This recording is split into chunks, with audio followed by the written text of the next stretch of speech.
Hey guys, welcome to the podcast. Today we're arguing that LSD was the single most important aspect of the 1960s counterculture. And our specific argument is this: LSD made people feel part of something unique, something that went against every traditional norm they've been handed. And that feeling is what pushed the counterculture forward. The most obvious and direct example of that is the sexual revolution. When people in the 1960s started using LSD, it wasn't just about trying something new, it was about rejecting the life they were expected to live. At the time, the American dream was pretty clear: get a stable job, start a family, follow a structured path. But for a lot of young people, that felt limiting. LSD offered a way out of that. It made people feel like they were stepping outside of society, like they were part of something different, something anti conformity. It wasn't just about how the drug made you feel physically, but it was about what it represented. That's why Timothy Leary encouraged people to turn on, tune in, drop out. His whole idea was that by expanding your consciousness, you could break away from the system and think for yourself. But not everyone saw it that way. Buckley argued that LSD didn't create freedom, it created instability. To him, rejecting structure wasn't progress, it was dangerous. If people stop believing in responsibility, then the entire system starts to fall apart.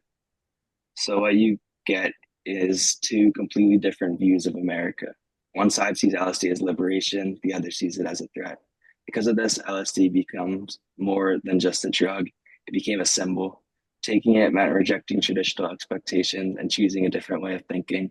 And that's why it's so important to understand dissent and counterculture in the 1960s. It represents the moment where people began actively pushing back against the norms of society. Vollmer's memoir is where you see that feeling playing out in real life. The book is set in Bloomington, starting in 1968, and it basically shows you what it looks like when LSD culture gave ordinary people permission to live completely outside traditional expectations. And the most direct thing it shows is the sexual revolution. Vollmer describes his whole world shifting, people becoming, quote, more open to new lifestyles, relationships, and ideas about sex and freedom. That wasn't happening because of a political movement. It was happening because LSD had already given people the experience of feeling unique, of feeling like the old rules didn't apply to them. Once you feel that, your relationship with your own body and sexuality changes too. There's also this moment where the characters break down why the government criminalizing drugs in the first place.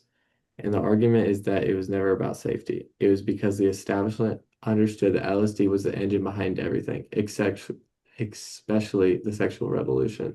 They cracked down on the drug because they knew taking away that feeling of unique liberation would take away everything that grew from it.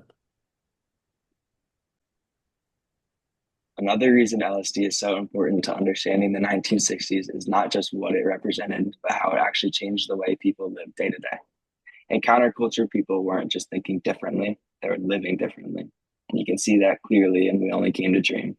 Instead of structured lifestyles, people were living in shared spaces, surrounded by music, drugs, and constant social interaction. There was less focus on long term goals and more focus on experience, what you felt in that moment. That shift is especially clear in relationships. There's a moment where the narrator meets someone from a connection, forms a connection almost instantly, and they spend time together without any expectations of commitment or long term structure. That kind of interaction goes directly against traditional ideas about dating, marriage, and responsibility. This is where LSD connects to the sexual revolution. It didn't necessarily force people to act differently, but it changed how they thought about relationships. It made openness and experimentation feel more acceptable and made traditional expectations feel necessary. At the same time, DeGroot points out that these changes weren't absolute. Most people didn't completely abandon relationships, but they began to shift towards more flexible patterns instead of one fixed path. So even if behavior didn't fully change overnight, the mindset clearly did. Because of this, LSD did not represent rebellion. It helped shape that rebellion showed up in real life. It influenced how people lived, how they formed relationships, and how they thought about sex and freedom. And that makes it a key part of understanding how counterculture of the 1960s actually functioned, not just as an idea, but as a lifestyle. And DeGroot gives us the data that proves that this wasn't just a feeling. It produced real, measurable cultural change. He documents that By 1975, only 30% of Americans thought premarital sex was wrong. In 1963, that number was 80%. That's the entire traditional sexual norm of American society collapsing in one decade. The same decade LSD culture was spreading fastest. And DeGroot doesn't treat this as a coincidence. His whole chapter frames sex, drugs, and rock and roll as one movement because the drug culture produced the consciousness shift, and the consciousness shift directly produced the sexual revolution. He also quotes Lenin from 1966 saying, quote, "You have to live now, you have to feel now. We live in the present." That's exactly the mindset LSD created. This feeling of being fully alive in a way that traditional American society never allowed. And that feeling that sense of belonging to something unique and that against the norm is what made the sexual revolution not just possible, but inevitable. Thank you. Building on what my partners have shared regarding the political and social friction of the era, I want to kind of bridge these two external conflicts to the internal experience, which is the most important part of our argument. To understand why this dilemma is the most important for dissent, we have to recognize that sexual revolution was the most prominent and inevitable result of the LSD movement. It wasn't just a side effect, it was really a survival mechanism born out of this new radical feeling of togetherness. As noted in Acid Dreams, people sought out LSD to be the psychic solvent to, and in quotes, cleanse the heart of greed and envy and break the barriers of separateness. This created a fundamental shift in sensibility from, and also in quotes, from solitude to communion and from the individual to interpersonal. This togetherness manifested in the Hyde-Ashbury district, as we've read about in class, the primary hub and group for people coming together, taking this LSD. And it became, and again in quotes, testing area for fresh shapes of human experience, and sort of this hub that started this anti-conformity movement. And then Buckley and Timothy Leary, that debate turns this personal search, and as Thomas already kind of mentioned, this search for connection into this really official divide. With Buckley publicly framing LSD as this threat, this social inhibitor, being a social inhibitor that keeps a civilization from descending into chaos. The mainstream effectively pushed these drug-using groups to the social margins. This push to the outside, combined with Leary's mission to decondition from the mind from the narrow, rigid games of the social order, forced these communities to build their own social rules. And then once you combine them being casted out with that intense togetherness that people feel from taking the LSD, as we saw in Hyde-Ashbury, the sexual revolution becomes the strongest form of dissent because it's the ultimate way for people to reclaim themselves, to reclaim their body for themselves and the community they're in, rather than the state or the government, or the not the government, sort of this other side that Buckley and Leary divided up, the other side that's the norms that they're going against. And then the film The Trip provides really specific evidence for how this looked in practice and on screen.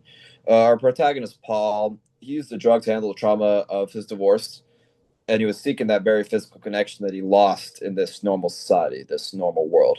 This is why the drug counterculture connected more deeply to the sexual revolution than traditional, I'd say, campus politics, film, music. There were connectors, but because both the sexual revolution and LSD were about internal human experience and the togetherness of a group, that is really why it is the strongest result that came out of LSD, or the strongest form of anti-conformity that came out of LSD. And Acid Dreams documents that once these groups were pushed to the margins, this communal bond became their new law. And in quotes, sexual exclusivity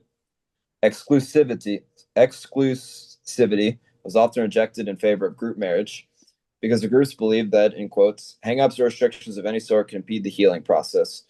That escapism of the drug provided the doorway, but that internal togetherness and the external pressure from the mainstream, like Buckley, forced the counterculture to stay in the revolution. Understanding the drug culture is key to the 1960s dissent because it created a permanent, physical, and in quotes from Acid Dreams, declaration of independence. This reality where the freedom of the body, and in quotes, freedom of the body, the pursuit of joy, and the expansion of consciousness were the final frontiers of freedom. LSD mattered in the 1960s, not just because people used it, but because what it represented. It challenged the idea that there was only one correct way to live. And once people started questioning authority, relationships, and social norms, the rest of the counterculture followed. All of our sources showed the same pattern. Buckley saw LSD as a threat because it weakened trust in traditional institutions. Vollmer shows how it changed everyday life and relationships, while DeGroot connects those personal changes to the larger cultural shift happening across America. So while the counterculture included protests, music, and sexual revolution, LSD was the thing that tied it all together. It changed the way people thought, and that change reshaped the culture around them.